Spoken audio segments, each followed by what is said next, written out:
नमस्कार साथियों, स्वागत है आपका भी इनका 24 यूट्यूब चैनल पर। बहुत बहुत साथियों, चर्चा करेंगे आज बाजार की चर्चा करने से पहले जान लेते हैं यूके के प्राइम मिनिस्टर की स्टारमर आज चीन पहुंच गए हैं। हाँ जी, एक एक करके सभी जो नाटो के देश के लोग हैं वे सभी जाके चीन से हाथ मिला ले रहे हैं। मतलब क्या ऐसा है कि बस एक पनौती है इन सबके बीच में। जब से उसका ग्रहण लगा, मतलब एक तरह से जब से दृष्टि पड़ी नाटो के देशों पे या यूरोप पे, तब से यूरोप यूरोप न रहा, तब से नाटो नाटो ना रहा। वो है पनौती। कौन है पनौती? वो है तुम्हारा यूक्रेन का जो राष्ट्रपति है, जेलेंस्की। जेलेंस्की की जब से ये नजर पड़ी कि मैं नाटो में शामिल होऊंगा, खुद तो कुटाई खा ही रहा है, और उसके बाद में जो यूरोप के देश हैं वो यूरोप के देशों को भी तो तबाह करके रखा है। यूरोप के देशों के पास में भी न्यूक्लियर बम है, उसके बाद में भी फ्रांस के पास में है, यूके के पास में है। लेकिन उसके बाद भी वे जैसे पुराने सीरियल नहीं हुआ करते थे कि जब मतलब होता ये था कि जब राक्षस देवताओं की ओर मतलब उन्हें मारने के लिए भागते थे तो देवता हाथ जोड़ते जोड़ते ब्रह्मा विष्णु महेश के पास जाते थे, हे भगवान हमें बचा लो, हे भगवान हमें बचा लो। ऐसी स्थिति हुई यूरोप के देशों की। शुरू में तो मजे मजे में ताव ताव में चले गए जाकर अमेरिका के पास कि हमें बचा लो, और अमेरिका इस चीज को भाप गया कि मेरे बिना इनका कुछ भी नहीं है। और अब उसने एक एक करके पहले ग्रीनलैंड पे बोला, ग्रीनलैंड पे जो सामने आया बोला इस पे मैं टैरिफ लगा दूंगा। और अब तो कुल मिला के नाटो के देश का मालिक है कि उसका कहना ही है कि मैं हूं तो नाटो है। इससे जो यूरोप के देश है ना, उनके अंदर एक भय बैठ गया मन में कि ऐसा नहीं हो कल के दिन ये बोलते कि नाटो की 75% फोर्सेस तो मेरी है, नाटो में ज्यादा बजट तो मैं खर्च करता हूँ, तुम कौन? तुम सब मेरे देश हो, एक काम करो, एक ग्रेट अमेरिका बना लो। जहाँ रूस लगा है अपना पुराना यूएसएसआर बनाने में, वहीं बोले हटाओ। तो ये सब ना इन लोगों की ये चीज भड़क गई, बोले नहीं यार, हम तो पुराने नवाब थे, जर्मनी हो चाहे फ्रांस हो। ये तो पहले ही फर्स्ट युद्ध वर्ल्ड वार हुआ उसमें भी फ्रांस की जर्मनी का रोल रहा, और सेकंड वर्ल्ड वार हुआ उसमें भी रहा। तो ये तो मतलब युद्ध में शामिल होने वाले लोग हैं, और ये तो फोकट में पिसते हैं। जब अफगानिस्तान के ऊपर हमला किया, बोले चलो अफगानिस्तान को खत्म करेंगे, अपन तालिबान को खत्म करेंगे, तो 3600 से ज्यादा सैनिक गए थे, उसमें मरने वाले 2100 सैनिक थे, जिसमें से ये मान के चलो 1500 सैनिक तो ब्रिटिश थे, मतलब जो ब्रिटेन यूरोप के आते थे, उनकी क्या गलती थी। लेकिन अब ये चीज समझ गए जो यूरोप के देश है कि भाई अब ऐसा काम चलेगा नहीं। पहले कनाडा के जो प्रधानमंत्री थे वो जाकर चीन में लिया है। G7 में है, वे जो G7 में आदमी उनकी बात कर रहा हूँ मैं। तो G7 में कौन कौन है? तुम्हारा फ्रांस है, कनाडा है, यूके है, जर्मनी है, और तुम्हारा इटली है, और जापान है, और अमेरिका है। ठीक है, अब मैं तुम्हें एक एक करके बताऊं। सबसे पहले समझ लो आप फ्रांस के। तो फ्रांस के जो मैक्रोन है वो जाके मिल ही आए थे, बुला रहे तुम तो मेरा भाई है यार, कोई दिक्कत नहीं। अब फ्रांस के आते के साथ में फिर कनाडा के प्रधानमंत्री जाके चीन मिल आए कि नहीं यार आप आओ हमारे यहाँ व्यापार करो। फ्रांस के राष्ट्रपति ने बोला कि आप आओ हमारे यहाँ व्यापार करो, और कनाडा के प्रधानमंत्री ने बोला कि आप आओ हमारे यहाँ व्यापार करो। और अभी यूके के जो प्रधानमंत्री हैं वो भी चीन गए हुए हैं, बढ़िया भव्य स्वागत कर रहे हैं। तो देखो, अब एक एक करके यूरोप के आदमियों से ट्रंप का खड़का होता जा रहा है। पहले फ्रांस गया चीन दिसंबर में। तो फ्रांस के जो मैक्रोन है, आपने देखा होगा जब G7 की मीटिंग हो रही थी ना, तो मैक्रोन को पैदल बुलाया था, डोनाल्ड ट्रंप का काफिला निकल रहा था, उन्होंने बोला हाँ ठीक है 2 मिनट रुक जाओ, राष्ट्रपति को। दूसरा, ट्रंप इतने खफा हो गए थे फ्रांस के राष्ट्रपति से कि उनकी जो प्राइवेट जेट थी वो भी वायरल करती थी। फिर उसके बाद कनाडा के प्रधानमंत्री गए चीन। तो कनाडा के प्रधानमंत्री पर अमेरिका ने बोल दिया था कि मैं 100% टैरिफ लगा दूंगा। हालांकि वो फिर उनकी जो जनता है कनाडा की, वो थोड़ी सी देश प्रेमी है, जब वो सारी अपने देश के बारे में आई तो कनाडा मतलब अपने जो ट्रंप है वो पीछे हट गए। हालांकि बोल उन्होंने उसे भी दिया था 100% का टैरिफ लगा दूंगा। अब यूके गया हुआ है चीन, और बढ़िया, ऐसा नहीं यूके खाली गया तुम सोचो अरे चले जाओ दुनिया है जाती रहे आती रहे, ऐसा ना। यूके के जो प्राइम मिनिस्टर है ना, वो अपने साथ में 60 कंपनी 60 कंपनियों के सीईओ को लेकर गए हैं। उससे क्या मतलब है? उसका मतलब ये है कि ये कंपनियों के साथ में टाई अप होगा, आप यूके में आइए, हम चाइना में आते हैं, तो मतलब इस तरह वाली कंडीशन है। तो ये ट्रंप को बिल्कुल दिखड़ गए, क्योंकि दोनों देश से एक जो फर्स्ट और सेकंड है, भाई अमेरिका दुनिया की पहली सबसे बड़ी अर्थव्यवस्था है, सेकंड नंबर पर आता है चीन। तो जाहिर सी बात है कि अमेरिका को जिससे जलन होगी वो अमेरिका से होगी, यो सॉरी अमेरिका को जिससे जलन होगी वो चीन से होगी, ना कि अमेरिका को अफगानिस्तान से जलन होगी, क्योंकि वो उसके कंपेयर में कहीं है ही नहीं।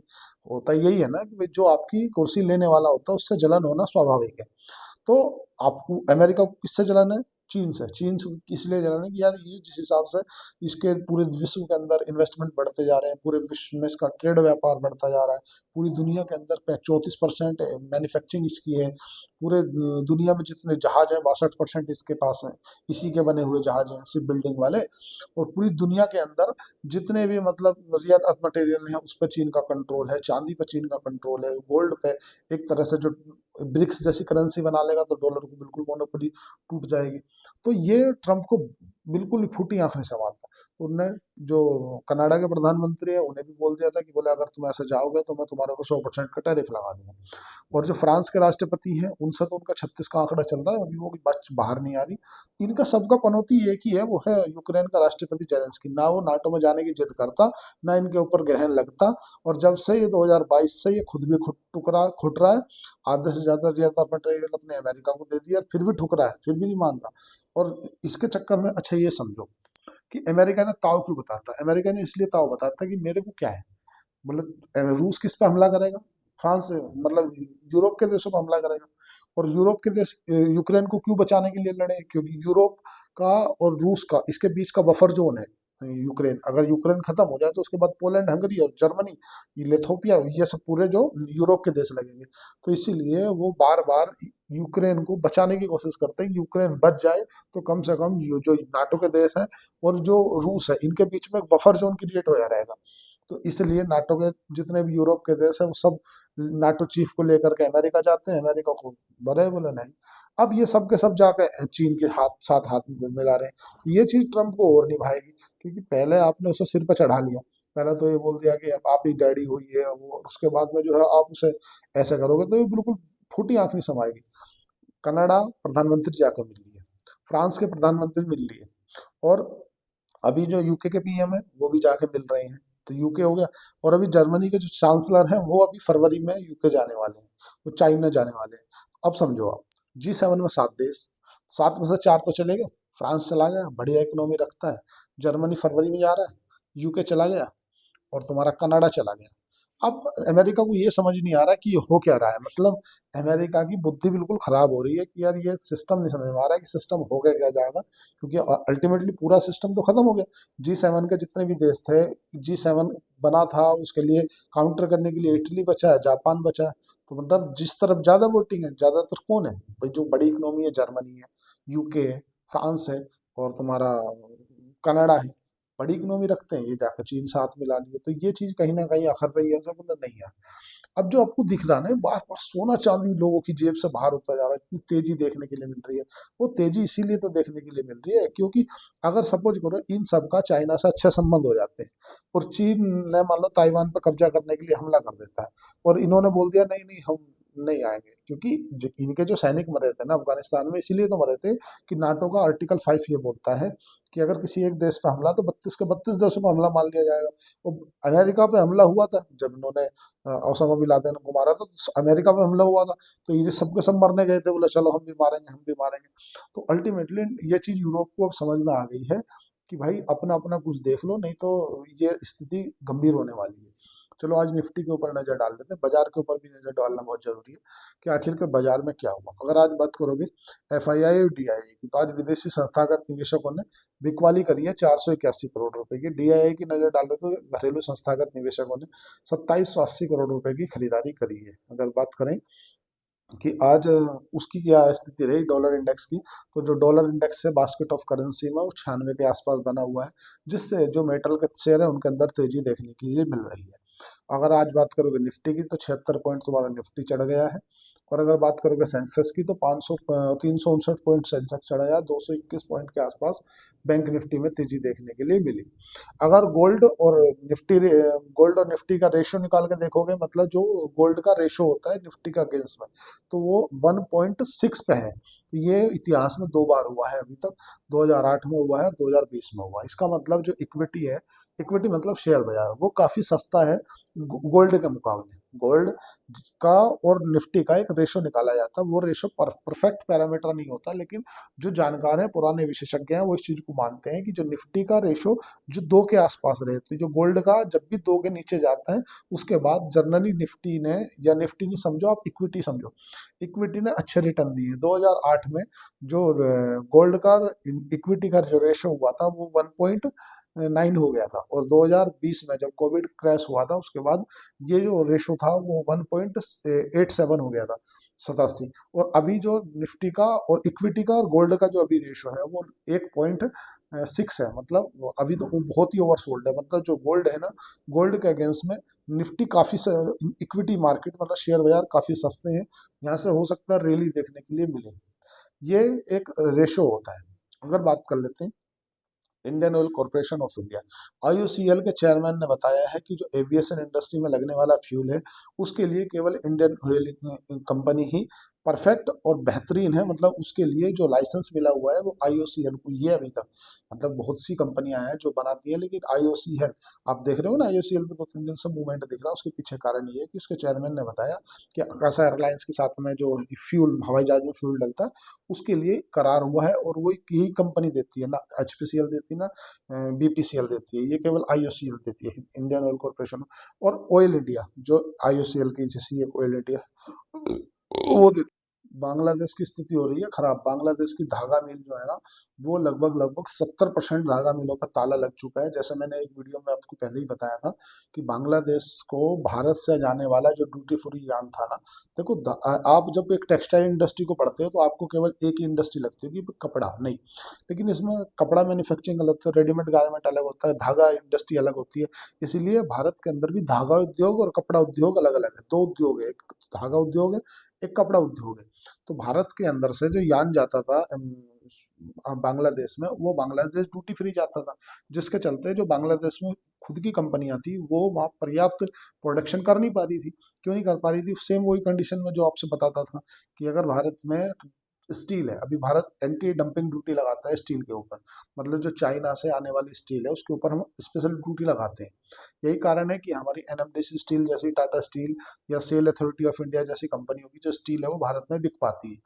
अगर चीन बड़े लेवल पे मतलब ज़्यादा प्रोडक्शन करता है और वो चीन भारत में 37 रुपये केजी स्टील दे रहा है आपको पड़ तू, और आपकी जो स्टील बनी हुई है, जो सेल अथॉरिटी ऑफ इंडिया दे रही है, टाटा स्टील दे रही है, या तुम्हारा एनएमडीसी स्टील दे रही है, जितनी ये स्टील वाली कंपनियां हैं ये आपको कितने रुपए में दे रही है?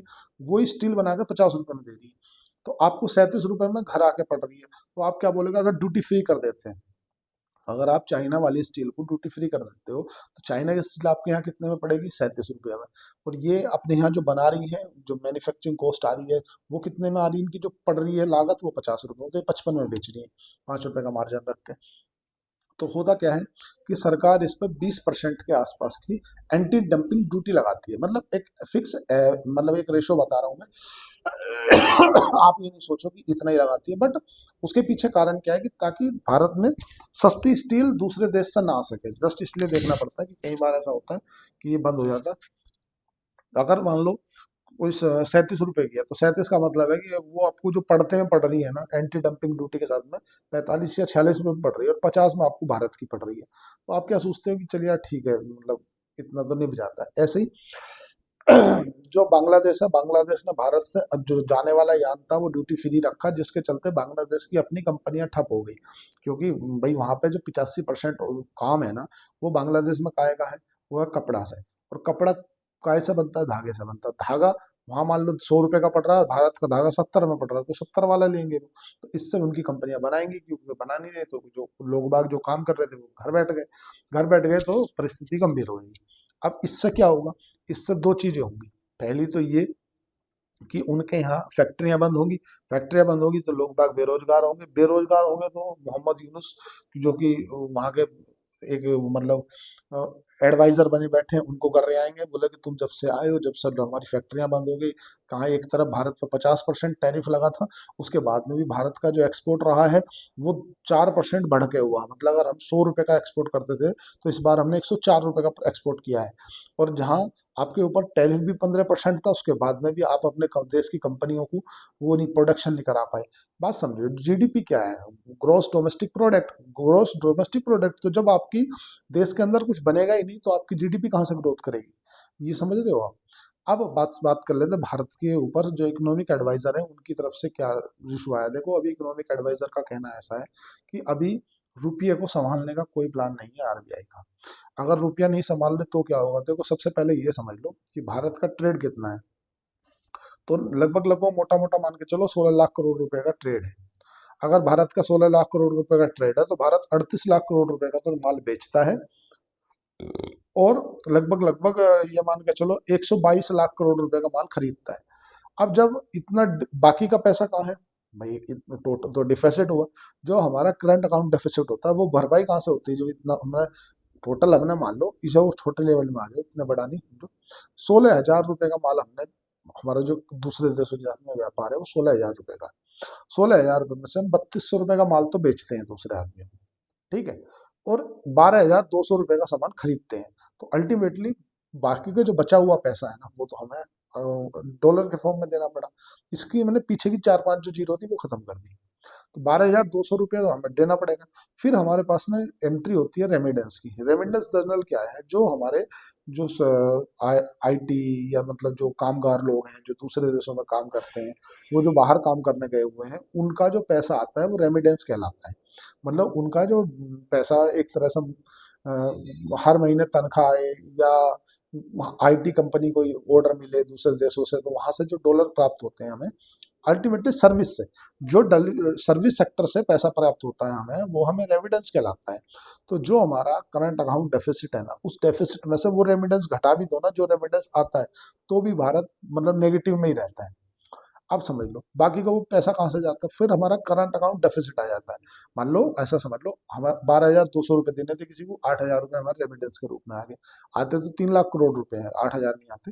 पर मैं मोटा मोटी बता रहा कि भाई 8,000 रुपये वहां से आ गए, 12,200 देने थे, 4,200 रुपये बचे। 4,200 रुपये हमें कहाँ से देने हैं? हमारे पास में जो फॉरेन रिजर्व रखा है ना, जो उसमें से निकाल के देने। और जब हम उससे फॉरेन रिजर्व निकाल के देंगे तो भारत के पास में ऑलरेडी जो फॉरेन रिजर्व है वो और कम है, तो और घटेगा, तो हमारा जो करंट अकाउंट डेफिसिट है ना, जिसको हम बोलते हैं ट्रेड डेफिसिट, व्यापारिक घाटा, वो बढ़ेगा। व्यापारिक घाटा बढ़ेगा, डॉलर है नहीं उसकी। हालांकि भारत के पास में 9 महीने के व्यापार करने के लिए डॉलर है, इसमें पैनिक करने की बात नहीं, लेकिन दो तरीके से बढ़ेगा। पहला तो इकोनॉमिक एडवाइजर का कहना ऐसा है कि भाई भारत को मैन्युफैक्चरिंग पे ध्यान देना पड़ेगा, और मैन्युफैक्चरिंग ये नहीं कि हमें दूसरे का सामान बेचना ही है, हमें अच्छी क्वालिटी में, बेटर क्वालिटी में, तुम्हारा फ्रांस, यूरोप के अंदर जो हमारे 27 देशों के साथ में फ्री ट्रेड एग्रीमेंट हुआ है, उसमें बेटर क्वालिटी देनी पड़ेगी, जिससे लोग बाग चीन और बांग्लादेश और पाकिस्तान या किसी और देश का माल ना लेकर पहले भारत का माल को पकड़े। भाई आप किसी व्यापारी के पास में अपना ट्रस्ट कैसे डेवलप करते हो कि आपका सामान सस्ता हो, लेकिन अगर आपका सामान भी 70 रुपए का पड़ रहा है, सामने वाले का दूसरे देश का भी 70 का पड़ रहा है, किसी का 80 का पड़ रहा है, या मान लो चाइना जैसे सबसे सस्ता दे रहा है 65 का पड़ रहा है, तो अब उस जगह पे एंट्री किसकी होगी? उस चीज में एंट्री हो जाएगी कि बेटर क्वालिटी किसकी है। जैसे जब जैसे आप नॉर्मल बेस में बता रहा हूँ कि अगर आप कुछ मोबाइल देखने जा रहे हो और आपका बजट है 10,000 रुपये का, और आपको 10 ही हजार रुपये में आप उस समय क्या खोजोगे? Better quality खोजोगे। एक में, क्योंकि जब आपके पास में 4-5 चॉइसेस है, रेडमी है, रियलमी है, मोटरोला है, और तुम्हारा लावा है, सैमसंग है, तो फिर आप क्या खोजने जाओगे कि यार इस सब में बेटर क्वालिटी किसकी है? तो भारत का कहना ऐसा है, जो भारत के इकोनॉमिक एडवाइजर है, कि भारत को अपनी क्वालिटी पे सुधार करने की जरूरत है, अब मैन्युफैक्चरिंग को ध्यान देने की जरूरत है, जिससे जो देश के अंदर एक ट्रस्ट डेवलप होगा, जिससे लोग बाग ज्यादा मतलब भारत से माल खरीद पाएंगे। हालांकि भारत का जो व्यापारिक दृष्टिकोण से देखा जाए तो भारत पर सरकार भी बहुत ध्यान दे रही है। इस बार बजट में हो सकता है सरकार से बिल्डिंग इंडस्ट्री को, मैन्युफैक्चरिंग इंडस्ट्री को, या टेक्सटाइल इंडस्ट्री को, इनको थोड़ा सा और अलग से बूस्टर दे दे। अगर बात करें तो इसमें सबसे मेन रोल प्ले है जो है तुम्हारा एफडीआई का, फॉरेन डायरेक्ट इन्वेस्टमेंट आ नहीं रहा है, एफडीआई आ नहीं रहा है, जिसके चलते एफआईआई और जा रहे हैं, जिससे भारत का जो रुपया है वो और कमजोर हो रहा है। रुपया कमजोर होने के पीछे एक यही वजह नहीं है, रुपया कमजोर हो, चलो हम बचा रहे 4,200 करोड़ रुपए जो बचे, हमने मान लो अपने फॉरेन रिजर्व से दे भी दिए।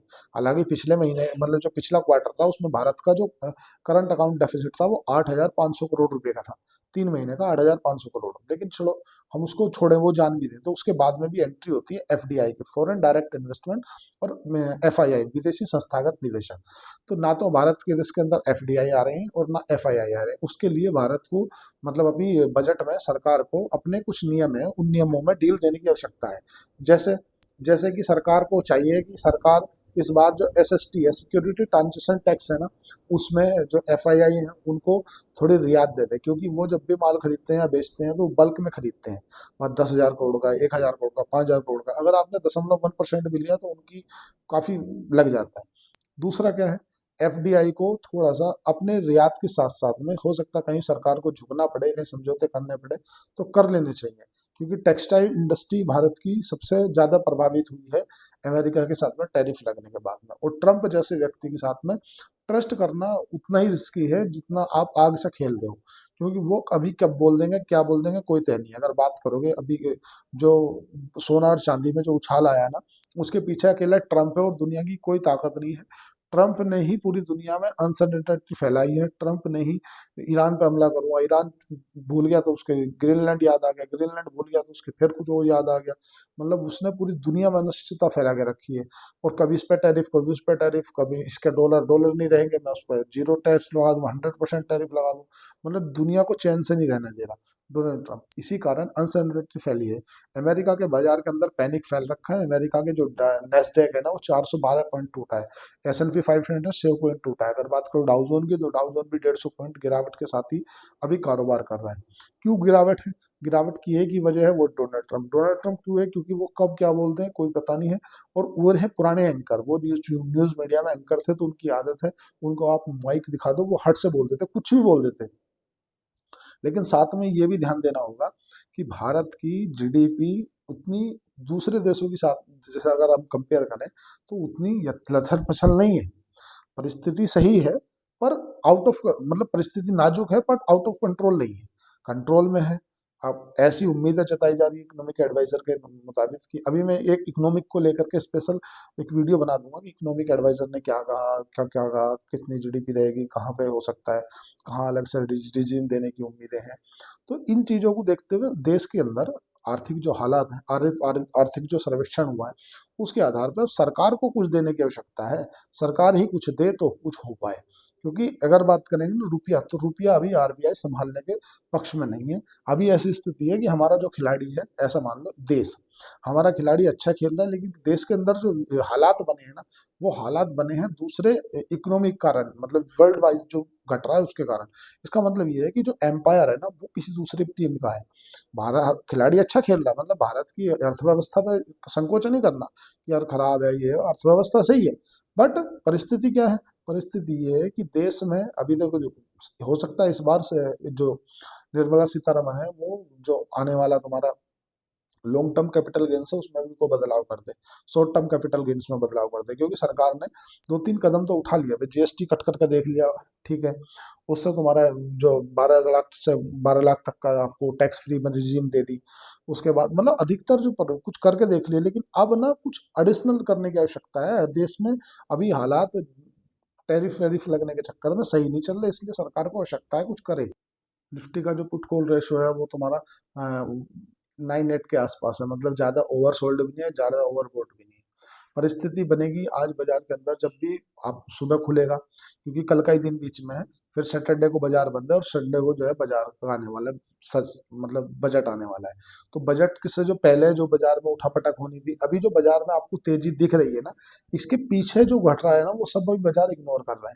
ईरान को हमले की धमकी दे रखी है ट्रंप ने, अभी हमको ध्यान दे रहे कि ईरान पे हमले की धमकी दे रही, कुछ नहीं। बाजार पिछले 3 दिनों से लगातार रैली दिखा रहा है, लगातार। और लगातार रैली जब भी दिखाता है तो बाजार के अंदर हो सकता है माइनर करेक्शन आ जाए, छोटा मोटा करेक्शन, क्योंकि बाजार हम ऐसे फेज में चले। लेकिन अभी क्या हो रहा है, जैसे बाजार गिरता है पहले डिप पे फिर से और खरीदारी आ जाती है, फिर बाजार और फिर से लौट के चल देता है। तो उसके लिए क्या है कि सरकार 2-3 चीज़ों पर ध्यान देना चाह रही है। जो एक तो इंफ्रा पे, क्योंकि सरकार इंफ्रा पे पिछली बार भी इतना कोई खास फोकस नहीं करा था।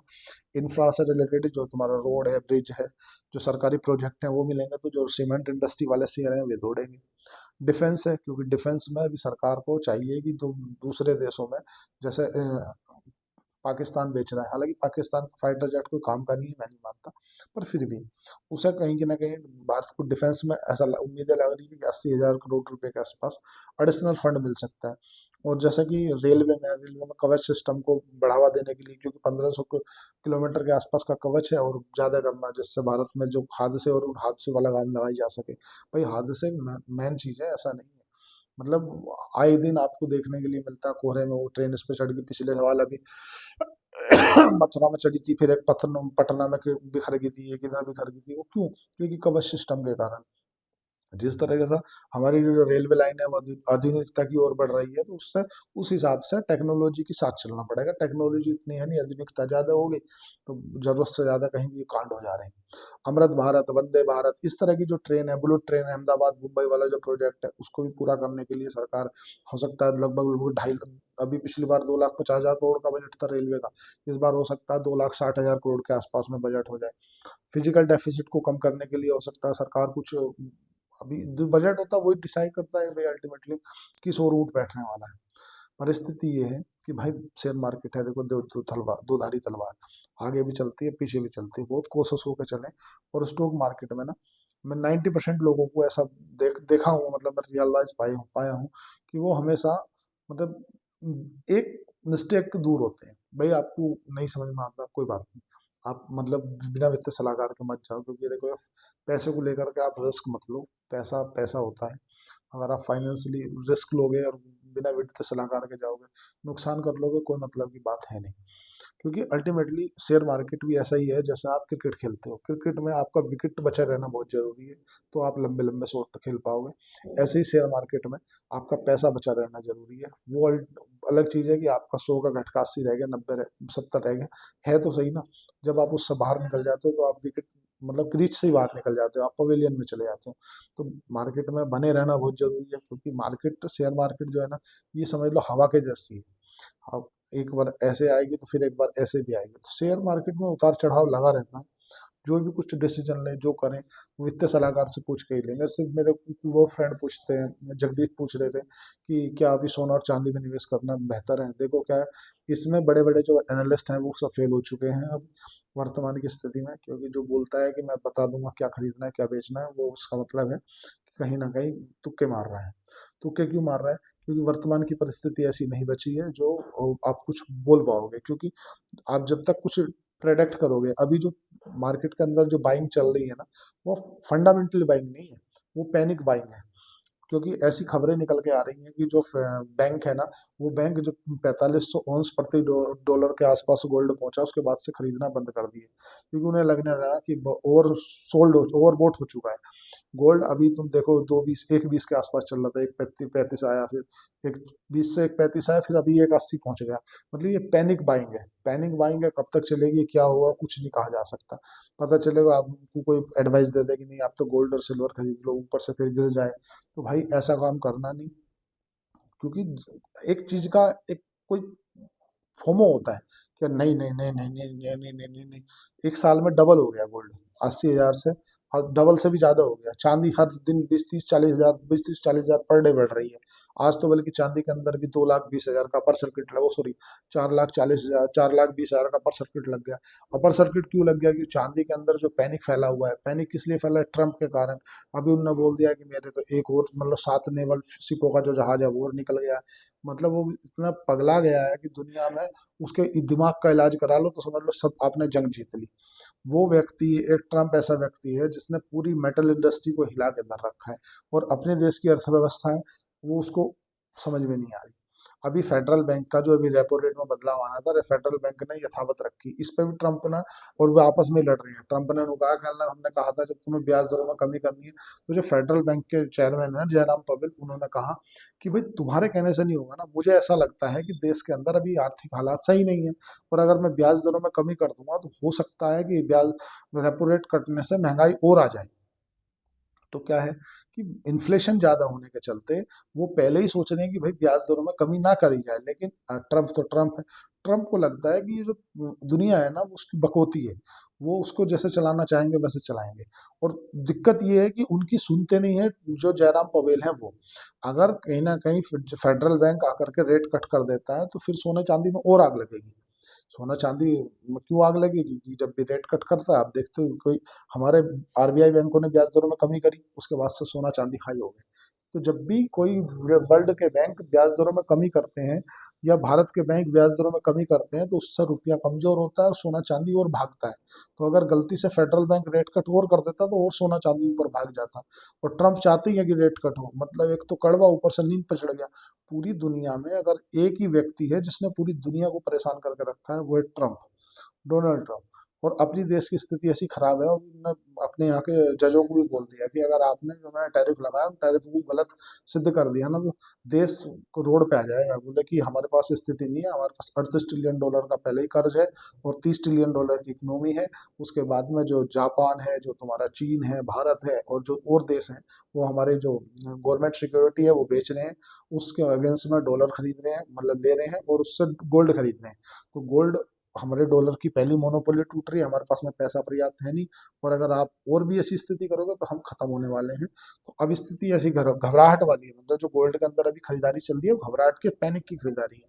तो इसलिए तो जो भी कुछ डिसीजन ले सोच समझ के ले। आज के लिए इतना ही। चैनल को लाइक करें, सब्सक्राइब करें, कमेंट करें। धन्यवाद, थैंक यू।